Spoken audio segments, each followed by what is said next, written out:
अस्सलाम वालेकुम। ये पीसीबीआई रिकॉर्ड शरीफ से तो इसमें E6 का एरर है, ग्री में है, जर्जे टन में है, आपको पता है, ये आपके सामने है। तो इसको आप बाहर निकालते हैं, देखते हैं। तो पहले भी ये देखें कोशिश वगैरह की हुई है, यहाँ पे स्क्रू वगैरह नहीं है इसके, ये भी ओपन है। तो इसको आप खोल लेते हैं, खोल के अब बाहर निकालते हैं इसको हम। तो देखते हैं कि E6 का जो एरर है ये इसमें क्यों आ रहा है। कम्युनिकेशन एरर होता है ये। तो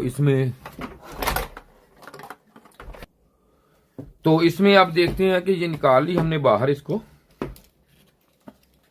तो E6 का ये लिख के भी उन्होंने भेजा, वाला साहब ने, E6 का इसमें एरर है। तो E6 का एरर जैसा कि आपको पता है कम्युनिकेशन एरर होता है। इसमें SMP सप्लाई, इसमें कोई चीज शॉर्ट हो जाए, जैसे कि कोई भी चीज शॉर्ट हो जाए, तो इसमें E6 का एरर जो है ये आ जाता है। तो इसको अब देंगे हम सप्लाई। ये जो होता है इसको लाजमी, ये बहुत खतरनाक चीज होती है, इसको लाजमी आप टेप कर लें, ताकि इसको कहीं से ये जुड़ गई या कोई ऐसा मसला हो गया तो आपको बड़ा नुकसान कर देगा ये आपका। ये बड़ी खतरनाक चीज है ये वाली। तो इसको आप यहाँ पे मैं आपको अभी बताता हूँ इसको करना क्या। आपने इसको लाजमी, ये देखें इस तरह ना, ये इस तरह करके, इस तरह आपने इस तरह इसको कवर जरूर कर लेना है, क्योंकि ये आपको कोई भी नुकसान दे सकता है। तो ये देखें जी, यहाँ पे हम रखते हैं, इसके साथ हम रखते हैं जी लैंप भी आपके सामने, ये देखें जी। तो अभी हमें पता चल जाएगा। यहाँ पे इसको देते हैं हम वोल्टेज, ये इसका N वाले को N देते हैं यहाँ पे, और L को देते हैं हम यहाँ पे। ये देखें जी, N और L दोनों लगा दी, ये कम्युनिकेशन है। तो अब लगाते हैं तो देखते हैं अब हम इसका ये लैंप क्या करता है। ये देखें, ये रोशन हुआ, और ये देखें, ठीक है जी। तो अब इसमें कोई भी ऐसी चीज नहीं है कि जो जाहिर तौर पे हमें, तो इसको अब ऑफ करके एक दफा डिस्चार्ज करते हैं। मीटर नहीं, ये देखें चार्ज हो रहा है।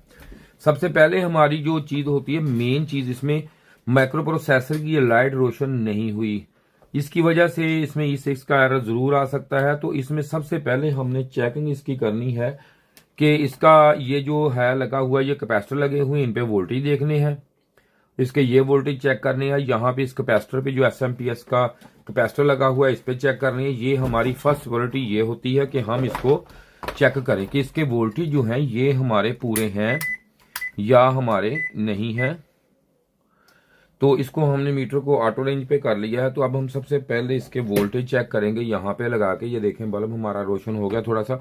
तो अब यहाँ पे SMP सप्लाई की, यहाँ पे हम वोल्टेज देखेंगे कि यहाँ पे हमें जो वोल्टेज है ये हमारे पूरे मिल रहे हैं कि नहीं SMP सप्लाई के। ये देखें, ये हमारे वोल्टेज जो हैं ये पूरे हैं। इसके बाद हम आ गए यहाँ पे, यहाँ के इसके वोल्टेज देखते हैं। अब हम यहाँ पे जो वोल्टेज हमारे हैं ये कितने हैं, ये देखें जी, ये भी 12 वोल्टेज मिल रहे हैं हमें, और ये हमारे 15 वोल्टेज की सप्लाई ये है। तो यहाँ देखे उल्टी लगा दी हमने, ये देखें 15 वोल्टेज सप्लाई भी पूरी है। ये 5 वोल्टेज की सप्लाई भी देख लेते हैं जाके, ये 5 वोल्ट भी पूरे हैं। इसके बाद आ गया हमारा 3.3 वोल्टेज, ये देखें यहाँ पे 3.3 वोल्टेज है यहाँ पे, ये भी हमारे पूरे हैं। अब वोल्टेज जैसा कि आपने देखा कि वोल्टेज हमारे पूरे हैं, और SMP सप्लाई की ये लाइट जो है ये नहीं रोशन हो रही। तो इसके लिए अब हमें इसके ऊपर थोड़ा सा लगाएंगे, पेस्ट दें मुझे, जल्दी करें, पेस्ट पकड़ाएं। तो अब इसके ऊपर हम पेस्ट, ये है मेरे पास, ये अप्लाई करते हैं। ये देखें, और ये देखें कितनी स्पीड से ये देखें गर्म हो रहा है, ये मेल्ट हो गई। ये देखें, आप देखें सारी मेल्ट हो गई। ये देखें कितनी स्पीड से, ये जैसे ही मैं इसके ऊपर लगाता हूँ ये उसी वक्त ये देखें पूरी मेल्ट हो जाती है। यहाँ पे देखें मेल्ट हो गई, ये देखें उसके ऊपर। अब मसला ये है कि इसकी जो ये वाला IC है, तो इसको निकाल देते हैं। ये IC इसका जल गया है, इसका ये IC खराब है, जिसकी वजह से इसमें ये E6 का एरर जो है ये आ रहा है। तो इसमें E6 के एरर में आने की यही वजह है, इसमें और कोई वजह नहीं है। इसका SMP से सप्लाई भी ठीक है, इसका मुकम्मल सिस्टम ठीक है इस PCB का।